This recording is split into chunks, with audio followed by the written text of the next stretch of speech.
에베소서 5장 18절입니다. 에베소서 5장 18절 한 절 말씀입니다. 우리 다 같이 읽겠습니다. 시작. 술에 취하지 마십시오. 거기에는 방탕이 따릅니다. 성령의 충만함을 받으십시오. 아멘. 너무 짧아갖고요. 오늘은 다른 버전의 성경을 오늘 본문의 말씀을 좀 같이 더 읽으면 좋겠습니다. 띄워주세요. 시작. 술 취하지 말라. 이는 방탕한 것이니 오직 성령으로 충만함을 받으라. 술 취하지 마십시오. 방탕한 생활이 거기에서 옵니다. 여러분은 성령을 가득히 받아야 합니다. 술에 취해 살지 마십시오. 그 길에는 많은 악이 숨어 있습니다. 그보다 성령에 취하여 성령의 지배를 받으십시오. 술 취하지 마십시오. 이것 때문에 방탕하게 됩니다. 오히려 여러분은 성령으로 충만하십시오. 아멘. 오늘은 성령 시리즈 9번째 시간이고요. 오늘은 성령 충만의 바른 이해라는 제목으로 하나님 말씀 나눌 때에 은혜가 함께할 뿐만 아니라 하나님의 기준이 선명하게 비춰질 수 있기를 주님의 이름으로 축복합니다. 여러분, 우리 교회에서 신앙생활할 때 설교 제목을 제가 뽑을 때 참신앙 이런 표현이 많이 합니다. 그냥 신앙이 아니고 성경이 말하는 참된 신앙.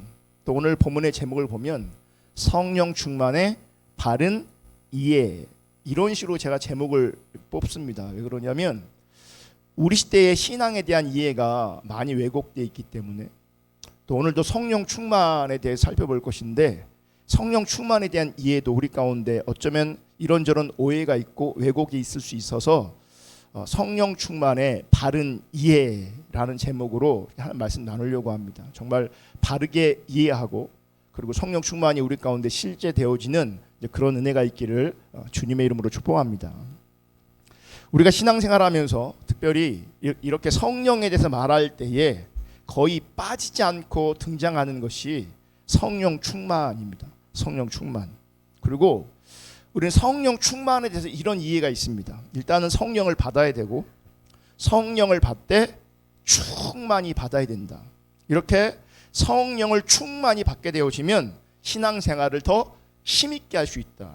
신앙생활을 제대로 할 수 있다라고 하는 이해가 우리 가운데 있습니다. 그래서 많은 사람들이 성령 충만의 상태를 경험하고 싶어 합니다. 그리고 성령 충만하게 되면 지금까지 경험하지 못했던 어떤 기쁨을 경험하고 평강을 경험하고, 어떤 분들은 황홀감도 경험할 수 있을 거라는 기대감을 가지고 성령 충만을 사모하게 됩니다.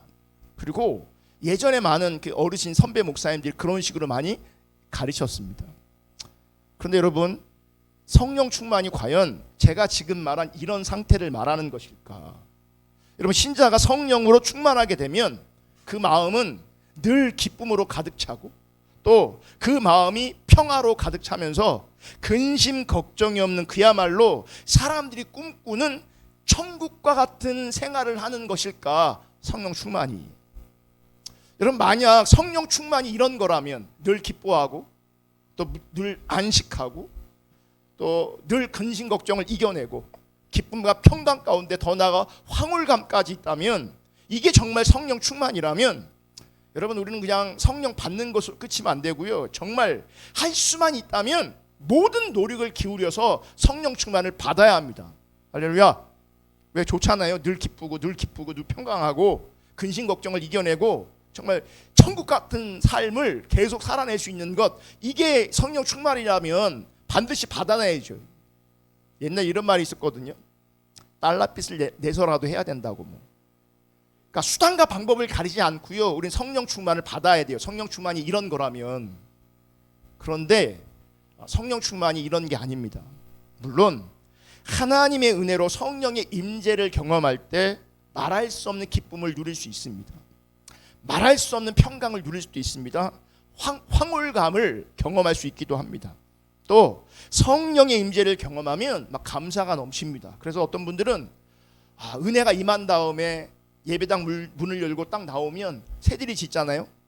그 새들이 짖는 소리가 찬양 소리로 들리고, 거리의 꽃들과 나뭇잎들도 바람이 움직이잖아요. 그걸 보면 나뭇잎들도 꽃들도 찬양하는 것처럼 그렇게 인식된다는 거죠. 얼마나 좋아요. 이곳에 모인 우리 중에도 이런 체험이 있는 분들이 분명히 있을 것이고요. 이런 간증들 참 많이 들어봤을 겁니다. 분명 귀한 체험일 수 있고 귀한 경험일 수 있습니다. 문제는 이런 상태를 계속 유지할 수 없다는 겁니다. 그리고 이런 상태를 계속 유지하는 사람은 없다는 겁니다. 무슨 말이냐? 그런 것을 성령 충만으로 이해한다면 잠시는 그런 상태가 될지 모르겠지만 지속적으로 그런 상태를 유지하는 사람들은요, 거의 없어요. 거의 없어요. 왜 그런가? 왜 이런 상태를 유지할 수 없는가? 우리가 하나님의 임재를 강력하게 경험한다고 해도요, 또 성령으로 충만해진다고 해도요, 성령의 강력한 임재를 경험했다고 해도요, 여러분 세상의 여러 가지 문제로부터 우리가 해방되는 것이 아니기 때문에 그렇습니다. 따라서 우리가 살고 있는 이 삶의 자리에서 여전히 세상의 문제로 말미암아 우리는 고민하게 되고 근심하게 되고 걱정하며 살아갈 수밖에 없다는 거죠. 그래서 한때는 은혜가 부어질 때는 감사하고 기뻐하고 참 좋았는데, 그럼에도 불구하고 우리 삶의 현실에 들어가면 그 상태가 근심과 걱정 때문에, 삶의 현실 때문에 그 상태를 유지하는 것이 결코 쉽지 않다는 겁니다. 여러분, 이러한 삶의 현실은 믿는 자와 믿지 않는 자, 그리고 성령 받은 자와 성령 받지 않은 자, 더 나아가 성령으로 충만한 자와 성령으로 충만하지 않은 자를 구별하지 않습니다. 뭐가요? 우리의 삶의 현실이, 모두에게 삶의 현실이 직면되어진다는 겁니다. 그러니까 삶의 현실은 누구에게나 동일하게 직면되어지는 우리의 현실인 겁니다. 달라 보이지만 모든 사람들에게는 자기가 직면한 삶의 현실 속에서 아파하고 고민하고 걱정하고 염려하게 돼 있어요. 또 무기력하게 돼 있어요. 이렇게 우리가 직면하고 있는 삶의 현실 앞에서 똑같이 삶의 현실을 직면하지만 구별되는 것이 있어야 합니다. 뭐냐면 세상으로부터 다가오는 이런 문제들을 어떤 시각으로 바라볼 것이냐, 또 우리가 직면하는 삶의 현실 속에서 우리가 무엇을 깨닫느냐. 그러니까 현실은 똑같지만, 현실은 우리 모두가 직면하지만 구별되는 것은, 달라야 되는 것은 그 삶의 현장 속에서 그 삶의 현실을 어떤 시각으로 바라볼 것이냐, 그리고 어떤 관점으로 바라볼 것이냐, 그 속에서 무엇을 깨달을 것이냐라고 하는 것들이 달라지고 구별되어지는 겁니다. 이것은요, 분명 믿는 자와 믿지 않는 자가 동일할 수 없겠죠. 또 성령 받은 자와 성령 받지 못한 자가 동일할 수 없겠죠. 성령 충만한 자와 성령 충만하지 않은 자가 분명히 동일할 수 없을 겁니다. 현실은 똑같지만, 직면돼 염려하고 걱정할 수밖에 없는 현실은 똑같이 있지만 분명히 믿는 자와 안 믿는 자는 달라야 될 것이고요, 성령 받은 자와 성령 받지 못한 자가 달라야 될 것이고요, 또 성령 충만한 자와 성령으로 충만하지 않은 자는 분명히 다를 것입니다. 아멘. 또 우리가 성령 충만에 대해서 함께 생각해 볼 것이 있는데, 여러분, 많은 사람들이 성령 충만을 이해함에 있어서 성령으로 가득 채워지는 상태로 이해하는 경향이 있어요. 가득 그분으로, 성령으로 채워지는 것으로. 왜 그럴까? 말 그대로 성령 충만이라 그러잖아요. 충만이라는 단어를 사용하니까 성령이 영적으로 우리 안에, 우리 내면에 가득 막 충만하게, 막 가득 넘쳐나게 채워지는 개념으로 자꾸 이해하는 거죠. 그런데 여러분, 성령은 영이시고 인격체이시거든요.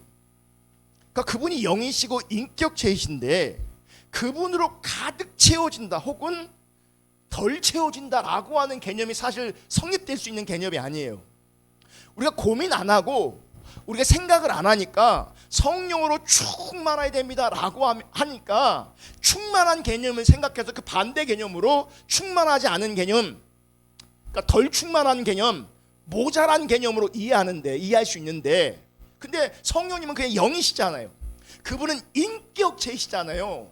영이시고 인격체신 그분이 어떻게 가득 채워질 수 있느냐, 혹은 덜 채워질 수 있느냐, 이게 여러분 쉽게 이해되지 않잖아요.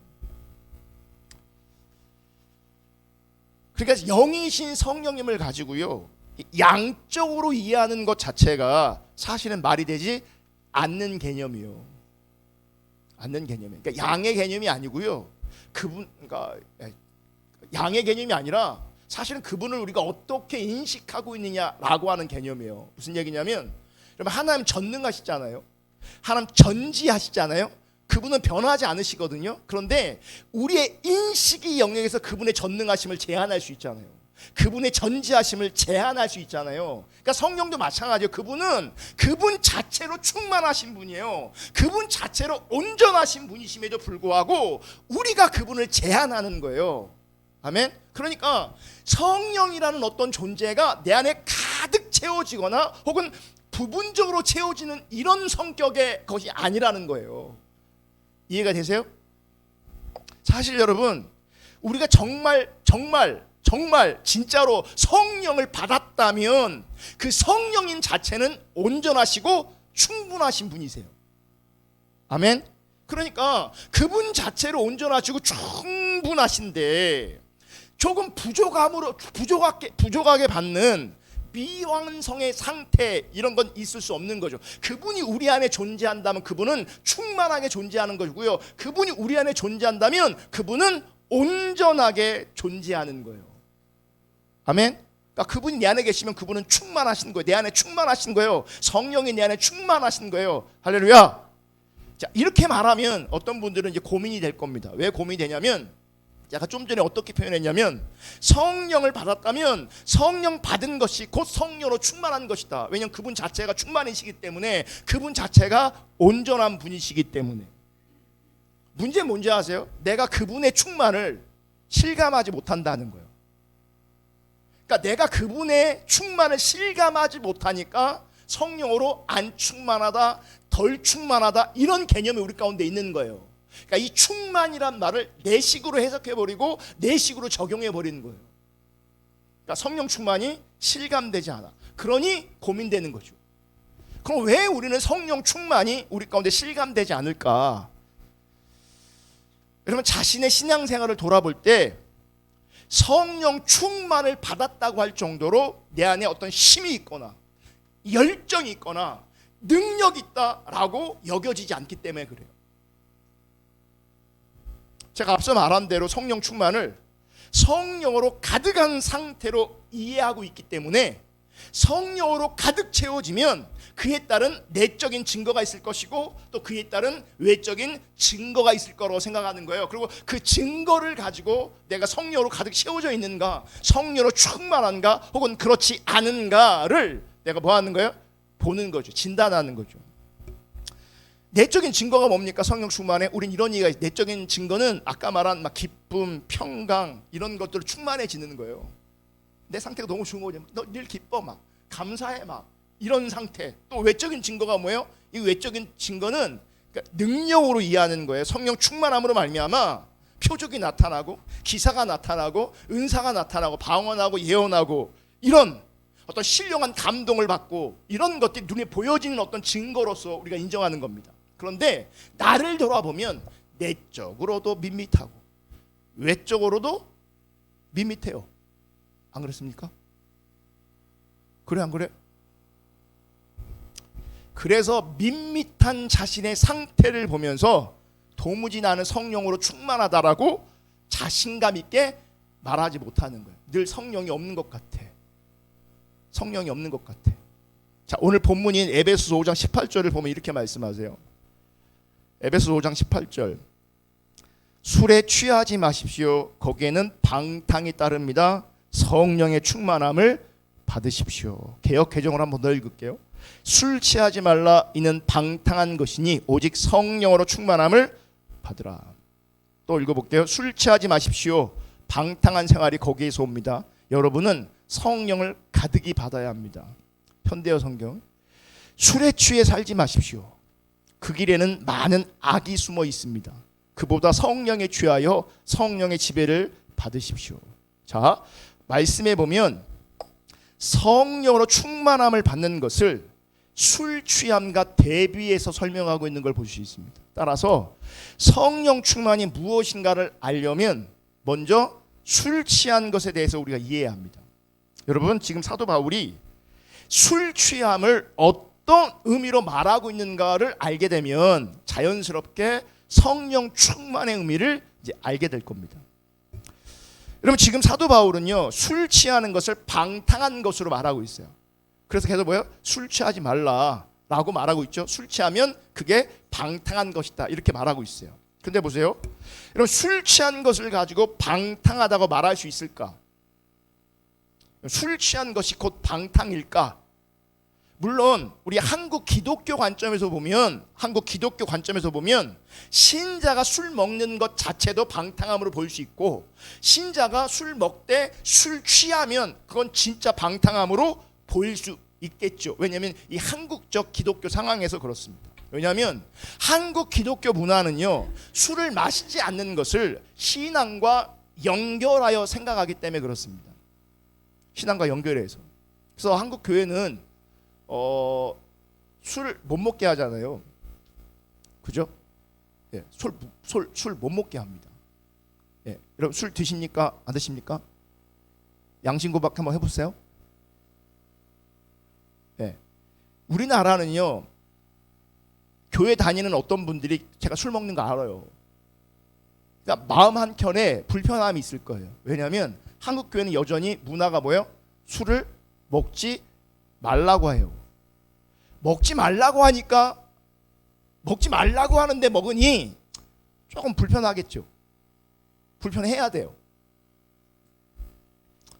또 어떤 사람들은 이렇게 얘기하는 사람도 있어요. 오늘 본문을 가지고 사도 바울이 술 취한 것을 방탕한 것으로 말하고 있기 때문에 술을 마시되 취하지 않으면 된다. 그러니까 취하지 말라 그랬지 먹지 말라고 했다. 그러니까 그러니까 먹는 것까지는 성경도 허용되고 있다. 근데 여러분, 지금 이렇게 이제 오늘 말씀을 적용하면요, 이거는 오늘 본문을 통해서 사도 바울이 전하려고 하는 그 말씀의 의도에서 벗어나는 겁니다. 지금 사도 바울은요, 술 마시냐 술 마시지 마냐 이런 문제를 다루고 있는 게 아닙니다. 지금 사도 바울은 에베소서 5장 전체를 통해서 무엇을 말하고 있냐면, 하나님의 자녀로 빛의 자녀로 살아가고 있는 문제를 다루고 있습니다. 여러분, 분명한 것은 하나님의 자녀로 산다는 것, 빛의 자녀로 산다는 것은 정말 엄밀하게 말해서 술 마시고 술 마시지 않는 것으로 드러나는 것은 아닙니다. 하나님의 자녀로 산다는 것이, 빛의 자녀로 산다는 것이 술 마시냐 안 마시냐로 드러나는 게 아니라는 거예요. 더 분명하게, 그러니까 자세히 말하면 내가 술을 안 먹고 신앙생활하면 그럼 빛의 자녀냐? 아닐 수 있단 말이죠. 술 먹으면 빛의 자녀가 아니냐? 그것도 아니라는 거예요. 그것도 앞서 말씀드린 대로 우리나라에서는 신자가 술을 먹으면 안 돼요. 안 된다고 되어 있어요. 그게 통념이에요. 그래서 기독교인이 술을 마시게 되면 분명히 이상하게 보는 경향이 있습니다. 경향이 있어요. 그런데 이제는 뭐 너도 나도 잘 먹으니까요, 이런 얘기 제가 되게 많이 듣거든요. 뭐 이제 직장 생활하다 보면, 군대라면 뭐 대장이 뭐 술 따라줘 먹으라고, 저는 기독교인이라 술을 안 먹습니다. 그 대장이 나도 장로다 막 이런단 말이에요. 사장님이 술 따라준단 말이에요. 저는 교회 다녀서 술을 안 먹습니다. 그러면 사장님이 그래요. 나도 장로다, 나도 안수 집사다 이런단 말이죠. 그죠? 그러니까 누구는 먹고 있고 누구는 안 먹고 있어요. 그럼에도 불구하고 누구는 그것을 불편해하고 있단 말이에요. 그런데 바울이 활동했던 그 시대는 어땠을까? 여러분, 바울이 활동했을 때는요, 식사와 함께 포도주를 같이 먹었어요. 예수님도 포도주를 드셨을까요? 안 드셨을까요? 드셨어요. 그러니까 우리나라 어떤 분은 그래요. 저도 이제 옛날에 그렇게 들었는데, 성경에 나오는 그 포도주는 포도주가 아니라 포도즙이다. 이건 집이다, 집, 주가 아니다 이렇게 얘기해요. 그건 거짓말이죠. 그건 거짓말이에요. 정말 포도집이냐? 아니, 포도주예요. 그리고 포도즙을 내버려두면 포도주가 되어 발효돼 갖고, 그죠? 성경에 나와 있는 그 포도주는 분명한 술입니다. 그러니까 바울 당시는 많은 사람들이 바울을 포함해서도 예수님도 포도주를 드셨어요. 그러니까 그런 관점에서 오늘 말씀을 보면 신자가 술 먹어도 됩니까? 술 먹지 말아야 됩니까? 라고 하는 이슈를 다루고 있는 게 아니에요. 그리고 성경 전체를 보더라도 술은 양쪽 입장이 다 있어요. 먹지 말라고 하는 입장도 있고요. 또 뭐요? 먹어도 되는 것처럼 허용되는 입장도 분명히 있어요. 그런데 술 먹어도 되냐 안 먹어도 되냐라고 하는 이슈를 가지고 성경을 접근할 때에 오늘 본문을 이용하면 안 된다는 거죠. 오늘 본문의 의도는 술 먹냐 안 먹냐 그런 이슈를 말하고 있는 게 아니기 때문에 그래요. 오늘 본문에 보면 사도 바울은 술 취한 것을 방탕한 것으로 말하고 있습니다. 이것도 그래요. 술 취한 게 방탕한 거냐? 여러분, 사람들은요 여러 가지 이유로 술을 먹을 거예요. 술을. 예. 그리고 술을 마시다 보면 취할 수도 있을 겁니다. 그런데 보세요. 술을 먹었는데 여러 가지 이유로 내가 술을 한 잔 했는데 취하지 않았으니까 먹었지만 취하지 않았으니까 방탕이 아니고, 먹다 보니까 취해지면 그게 방탕한 것이냐? 이것도 사실은 좀 납득이 안 되는 거잖아요. 납득이 됩니까? 앞서 말한 대로요, 지금 사도 바울은 성령 충만을 설명하기 위해서 술 취한 것을 말하고 있는 거예요. 대비해서. 다시 말해서 성령으로 충만하지 못한 사람은 모두가 술을 마셨냐 혹은 술을 안 마셨냐라고 하는 것과 상관없이 술 취한 상태로 살아가고 존재하고 있다라고 말하는 거예요. 대비해서.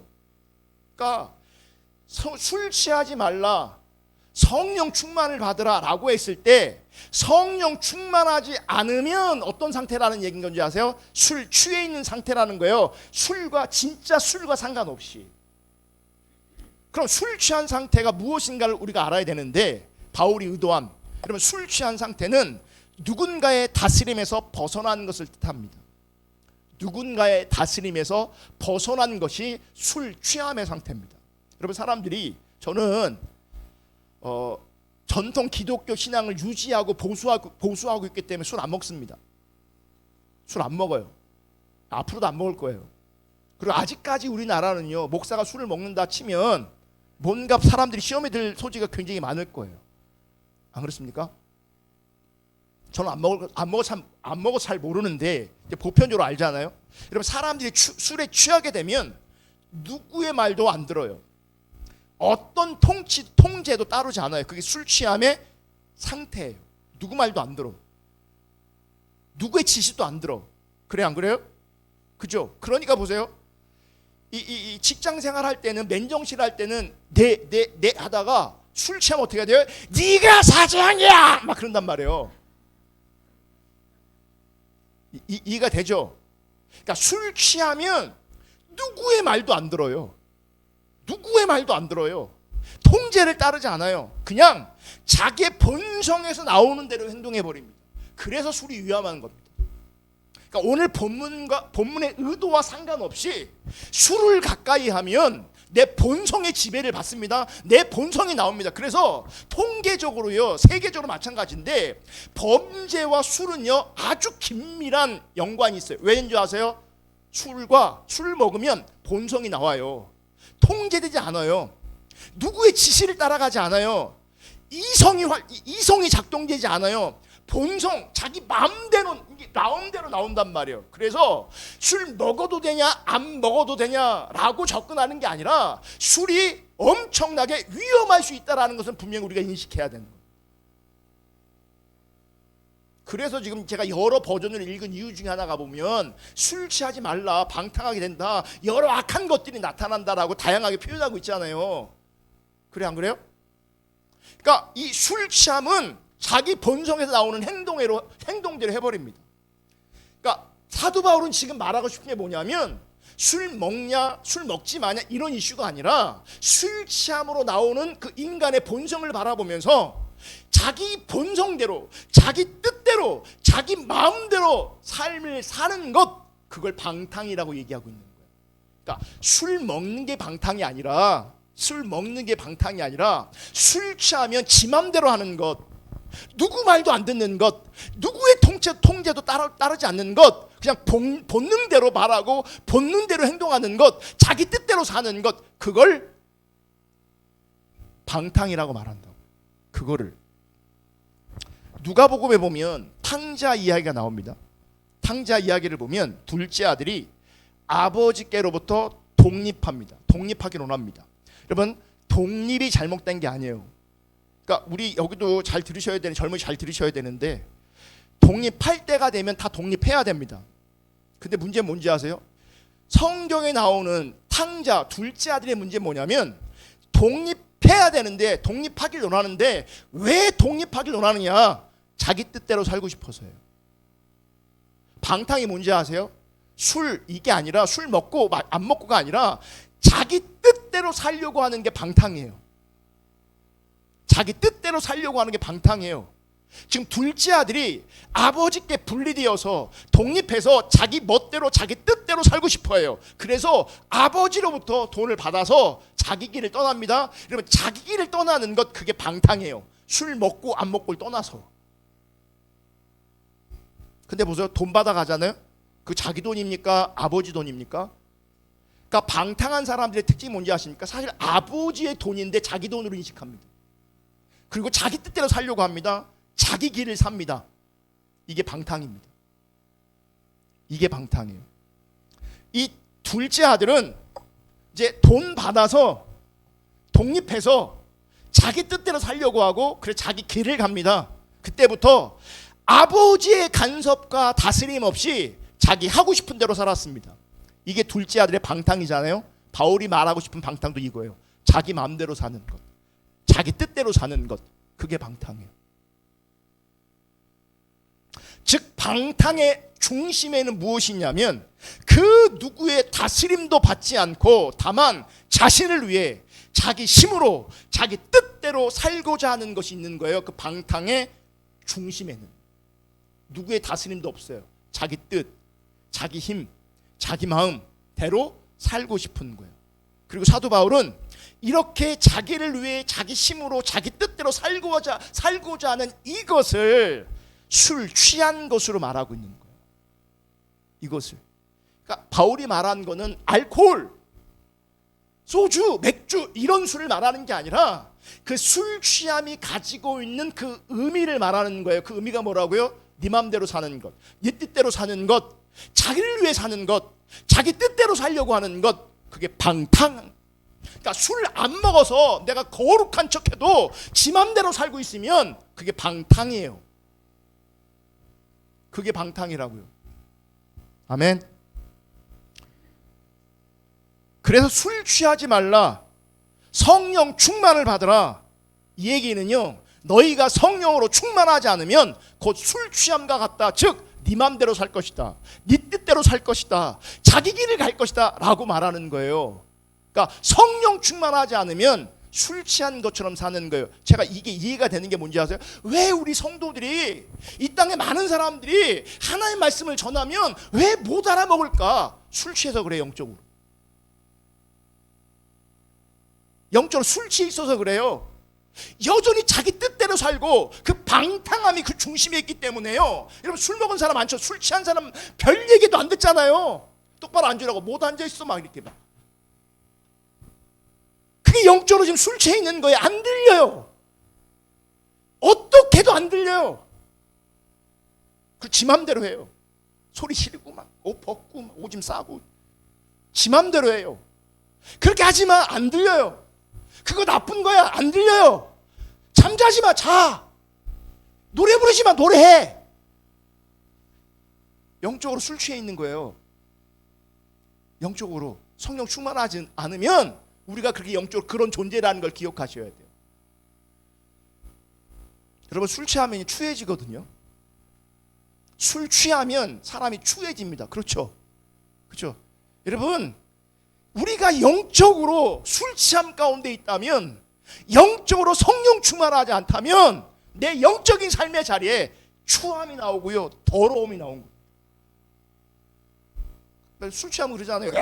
그러잖아요. 영적으로 면 더러운 걸 뿜어내요. 우리가 삶의 자리에서. 문제는 뭔지 아세요? 술 취한 사람은 몰라. 깨어나서 내가 뭐 했어? 내가 사고 쳤어? 몰라. 다 때려 부시고 뭐 다 난리 해놓고는 몰라. 내가 뭘 잘못했는지 몰라. 예, 기억 안 난대. 기억 안 난대. 이렇게 얘기하는 게 내가 막 먹어본 것처럼 취해본 사람처럼 얘기하는데 전혀 저는 술과 상관없어. 성령 충만을 받으라. 술 취하지 말라. 여러분, 성령 충만하지 않으면 우리가 영적으로 술 취한 상태인 것을 인정할 수 있기를 주님으로 축복합니다. 성령으로 충만하지 않은 것 자체가 방탕입니다. 자기 뜻대로 살려고 하는 것, 자기 마음대로 살려고 하는 것, 자기 뜻대로 살려고 하는 것. 자, 이렇게 이해하면 성령 충만이 무엇인가에 대한 윤곽이 조금 잡힐 겁니다. 여러분, 성령 충만을 술 취함과 대비하여 이해하게 되면 성령 충만은 신자가 자신 뜻대로 살지 않고 성령님의 다스림을 받으며 살아가는 것을 뜻하는 겁니다. 돌아보세요. 나의 일생 가운데, 나의 삶 가운데 그분의 통치, 그분의 다스림으로 살아가는가, 내가 생각해서 또 내 감정에 따라 살아가고 있는가, 내 본성에 따라 살아가고 있는가, 내가 원하는 걸 살아가고 있는가 보셔야 돼요. 성령 충만은 그분의 뜻대로 사는 거예요. 성령 충만은 내 뜻대로 사는 게 아니고요, 그분이 나를 다스리시고 통치하시고 인도하시기 때문에 그분 뜻대로 사는 게 성령 충만이에요. 그러니까 성령이 오셔서 나를 장악하신 상태가 성령 충만인 겁니다. 뭔가 어떤 기운이 막 채워진 게 아니에요. 그래서 성령 충만은요, 느낌이나 감정이 절대 아닙니다. 오해하지 마. 성령 충만은 감정이, 느낌이 아니에요. 성령 충만은 어떤 에너지나 어떤 능력도 아니에요. 많은 사람들이 고민하는 게 이게 안 돼요. 뭐 실제가 안 돼요. 많은 그 실제의 고민 중에 보면 뭐가 있는 줄 아십니까? 감정의 문제와 느낌의 문제가 있어요. 죄인인 게 안 느껴져요. 이게 감정의 문제예요. 이게 느낌의 문제예요. 성령 충만은 그런 감정과 느낌이 아니라, 능력과 에너지가 아니라, 성령 충만은 그분이 나를 지배하시고 그분이 나를 압도하셔서 그분이 나를, 내 삶을, 내 인격을 이끌어 가시는 것을 말하는 거예요. 그 성령 충만은 느낌과 감정과 능력과 에너지가 아니라, 성령 충만은 성령님과의 관계를 말하는 거예요.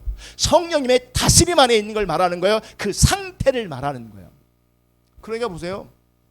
어느 뭐 특별한 집회에서 막 은혜는 혼자 다 받은 것 같아. 막 은혜는 혼자 다 받아. 막 울고 눈물 흘리고 통곡하고 막 난리가 났는데 삶의 자리에서는 지 맘대로 살아. 이건 성령 충만 전혀 상관없는 겁니다. 느낌도 있었고 감정도 있었는데, 그분을 통해 은사도 나타나는데, 그건 전혀 성령 충만 아닙니다. 성령 충만은 뭐라고요? 그분과 관계예요. 그분의 다스림 안에 있는 상태를 말하는 거예요. 느낌과 감정이 절대 아니에요. 그분과 바른 관계 가운데 있을 때 느낌이 따라올 수도 있고, 감정도 따라올 수 있고, 능력도 따라올 수 있죠. 그럼에도 불구하고 성령 충만의 본질은 느낌 아니에요. 감정 아니에요. 눈물 아니에요. 그분과의 관계예요. 그분의 통치 아래 있는 거예요. 그분의 다스림 아래 있는 거예요. 그러므로 보세요. 내가 그분의 다스림 아래 있는가, 아니면 지금도 내 마음대로 살고 있는가를 보셔야 돼요. 내 마음대로 살고 있으면 그게 종교로 아무리 포장되어 있고 윤리로 아무리 포장되어 있을지라도, 선한 이런 어떤 것들로 포장되어 있을지라도요, 자기 뜻대로 자기 마음대로 성령의 인도하심 밖에 존재하고 있다면 그게 방탕이에요. 그게 방탕이라고. 그러면 제가 성령 시리즈, 오늘 9번째 시간인데, 제가 성령 시리즈를 하면서 반복적으로 말씀드리는 것 중에 하나가 뭐냐면, 성령은 그리스도의 영이라는 겁니다. 그리스도의 영. 여러분, 그리스도의 영이 내게 오시면 그 영으로 내가 다스림을 받는다면, 신자의 속 중심에는 그리스도가 자리하는 겁니다. 내 중심에 성령이 오셨다라고 한다면, 성령은 그리스도의 영이기 때문에 그리스도가 인식되는 거예요. 우리 주 예수 그리스도가 내 중심 되어지는 거예요. 아멘. 그리스도가 내 중심 된다는 말은 무엇인가? 그리스도의 은혜를 알고 그 은혜를 높이고 그 은혜에 감사하며 그 은혜를 자랑하는 길로 나아가는 거죠. 예수가 우리 중심에 있다면, 그리스도가 우리 중심에 있다면. 그래서 그리스도와 내가 어떤 관계에 있는가를 깨달으며 오직 주를 위해 사는 것, 주를 위해 존재하는 것, 자기 뜻이 아니라 내 뜻이 아니라 주님 뜻대로 사는 것, 이게 나의 본분인 것을 아는 것, 이게 주님이 내 안에 사는 겁니다. 이게 주님이 내 안에 사는 거예요. 그러니까 우리도 주님이 내 안에 산다는 거 이거 신비적으로 이해해갖고요, 그분이 내 안에서 뭐 신비적 연합이 나한테 일어나고 막 그런 걸 기대하는 그런 느낌과 경험을 우리가 원하잖아요. 그래 안 그래요? 많은 분들이 그래요. 그래서 실제로 그런 경험이 나타나면 신비주의로 빠져버리는 거예요. 그런 경험만을 추구하기 때문에. 그분이 내 안에 사신다는 건 뭐냐면 성령으로 말미암아 내 중심에 그리스도가 살아계신 것을 바라보고 그분께만 관심이 있고 그분을 위해 살아가고 그분을 위해 존재하는 것을 말하는 거예요. 그분 뜻대로 사는 것을 말하는 거예요. 그럴 때 그분이 내 안에 사시는 것, 그게 감정과 느낌 아니에요. 이렇게 주님께 나의 모든 마음을 두게 되는 것, 우리 주 예수 그리스도께 우리의 모든 마음을 두게 되는 것, 이게 성령 충만이에요. 이게. 여러분, 예수님은 십자가에서 죽으시고 부활하셔서 하나님 아버지께 돌아가시면서 성령님을 보내실 것을 약속하셨어요. 그리고 내가 가서 성령님을 보내는 것이 너에게 더 유익이다라고 말씀하시고 그렇게 약속하셨어요. 성령님은 약속하신 대로 오셨어요. 왜 성령님이 오셔야 되는가?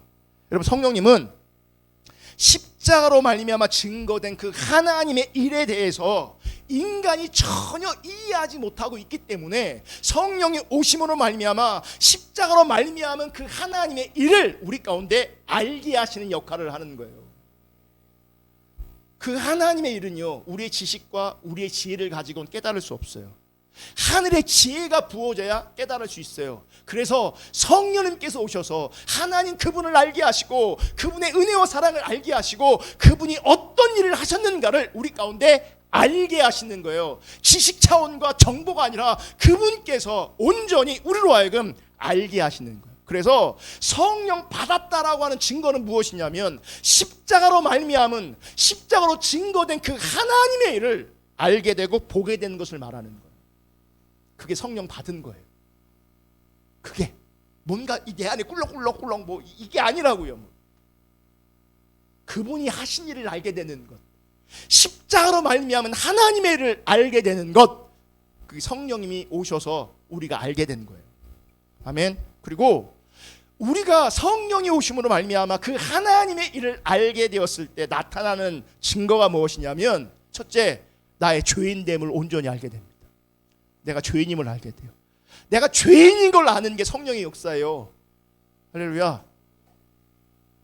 나의 죄인됨을 알아 인정하고 고백하게 되고, 그래서 하나님의 크신 사랑에 대해서 감사하게 되어지는 겁니다.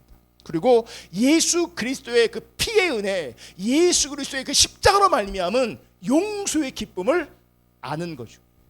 내가 어떤 존재인가를 알고 그분의 크신 은혜와 사랑을 알고 그분의 용서하심을 아는 겁니다.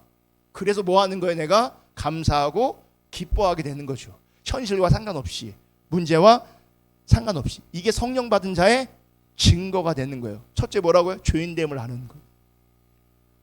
죄인됨을 아는 것, 십자가를 아는 것, 그분의 은혜와 사랑을 아는 것, 그분의 용서를 아는 것, 이게 성령 받은 자의 증거라고요.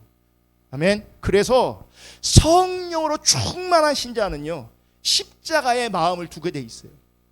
하나님의 크신 은혜와 사랑에 마음을 두게 돼 있고 그 은혜와 사랑에 감사하고 기뻐하게 되어지는 겁니다. 이게 성령 충만이에요. 성령 충만. 따라서 성령 충만한 신자에게는 자신의 어떤 행위적, 실천적, 종교적 의를 가지고 하나님께 나아가서 자기 신앙을 증명하고 나타내려고 하는 게 아니에요. 오로지 하나님의 은혜만 있어요. 그래서 성령 충만한 신자에게는요, 자기 의가 없어요. 자기 의가 없어요. 그러니까 참신앙의 반대 자기의고요. 성령 충만의 반대 자기의예요. 자기 사랑, 자기 마음대로, 자기 뜻대로. 이게 성령 충만의 반대예요. 참신앙의 반대가 되는 겁니다. 나에게 마땅한 것은 죄인으로서 저주의 자리일 뿐임을 알고 그 저주의 자리에서 그 저주의 자리에 있는 나에게 다가오신 예수님만 바라보며 그분이 행하신 그 일로 말미암아 감사하고 기뻐하는 것, 이게 성령 충만한 자에게 나타나는 겁니다. 아멘. 이렇게 은혜를 알면, 은혜를 알고 감사하는 자라면 마땅히 삶이 따라오겠죠. 어떤 사람은 너는 사랑을 입었어, 구원받았어, 은혜를 입었어, 그러니 마땅히 이런 삶을 살아야 돼 라고 하면서 은혜는 잘 모르면서 이 마땅한 삶의 포커스가 맞추면 이게 자기 행위를 가지고 주님 앞에 서는 율법주의가 되는 거예요. 은혜를 알아 마땅한 삶은 그 은혜 때문에 자연스럽게 내 삶이 조종되는 걸 말하는 거죠. 억지로 그 마땅한 삶을 사는 게 아니라, 힘겹게 그 마땅한 삶을 사는 게 아니라, 겨우 마땅한 삶을 사는 것이 아니라 그 은혜와 사랑이 너무 크기 때문에 자연스럽게 주님께서 원하시는 그 합당하고 마땅한 삶을 살게 되는 거죠. 감사함으로, 예배함으로.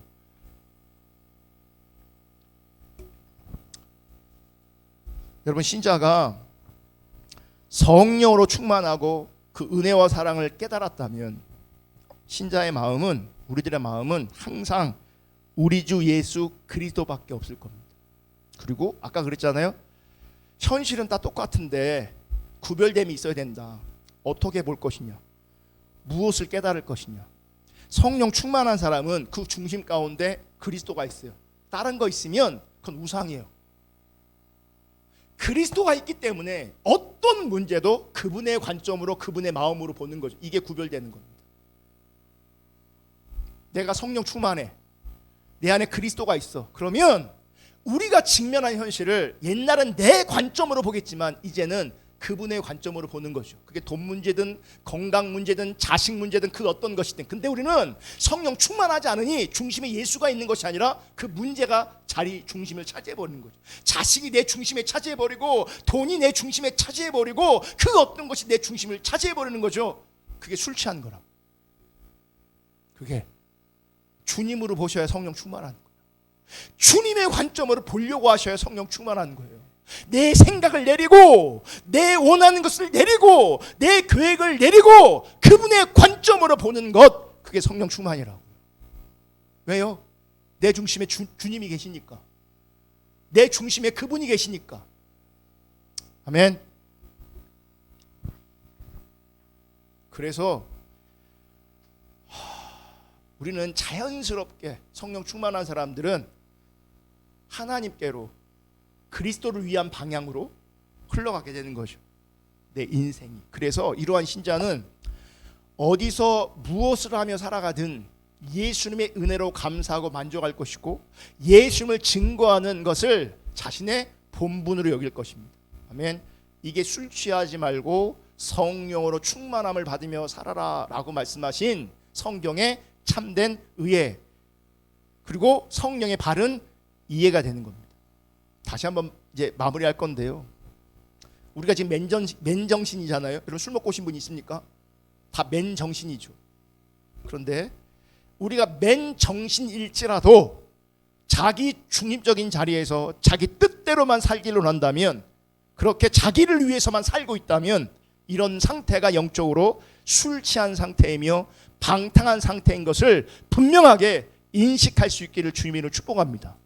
그 영적 술 취함의 자리에서 반드시 깨어날 수 있기를 주님으로 축복합니다. 선전 보니까 술 먹고 먹는 이렇게 음료수가 있더라고요. 술 먹고 먹는 그 음료수 있잖아요. 빨리 깨라고. 그거 뭐예요? 아는 사람 빨리 얘기해 보세요. 먹어본 사람. 뭐? 깨수깡? 영적으로 깨수깡이 있으면 좋겠어요. 영적으로. 여러분, 정말 영적 술 취함에서 빨리 깨어날 수 있기를 축복하고요. 깨어났다면 다시금 그 술 취함의 자리로 돌아가지 않기를 예수님의 이름으로 축복합니다. 이 방탕의 자리에서, 이 술 취함의 자리에서 돌이켜 회개하고 정말 성령 충만한 삶을 살 수 있기를 축복합니다. 성령으로 말미암아 우리 중심 가운데 그리스도만 있기를 축복합니다. 그분이 통치하시고 다스리심으로 말미암아 그분 뜻대로 살려고 하는, 그래서 그분 뜻대로 실제로 살아가는 그런 성령 충만한 인생 될 수 있기를 주님의 이름으로 축복합니다. 제가 지난주까지는 찬양 선곡할 때 성령님이 들어간 찬양을 이렇게 했어요, 일부러. 그런데 이번에 오늘 선곡하면서 여러분, 진짜 성령 충만한 상태가 어떤 것일까, 어떤 노래가, 어떤 곡이 성령 충만을 잘 묘사하고 있을까, 오늘 마지막 드렸던 고백이에요. 그 찬양이 정말 성령 충만한 사람이 그것도 감사함으로, 감격함으로, 그리고 중심에서 그 고백에 동의하면서 하나님 앞에 올려드리는 것, 이 상태가 성령 충만한 상태예요. 이 찬양 우리 함께 드리면서, 마지막 찬양 함께 드리면서 이 가사대로 성령 충만한 삶을 살아낼 수 있기를 축복합니다. 술 취함 깨어날 수 있기를 주님의 이름으로 축복합니다. 방탕함 끝낼 수 있기를 주님의 이름으로 축복합니다.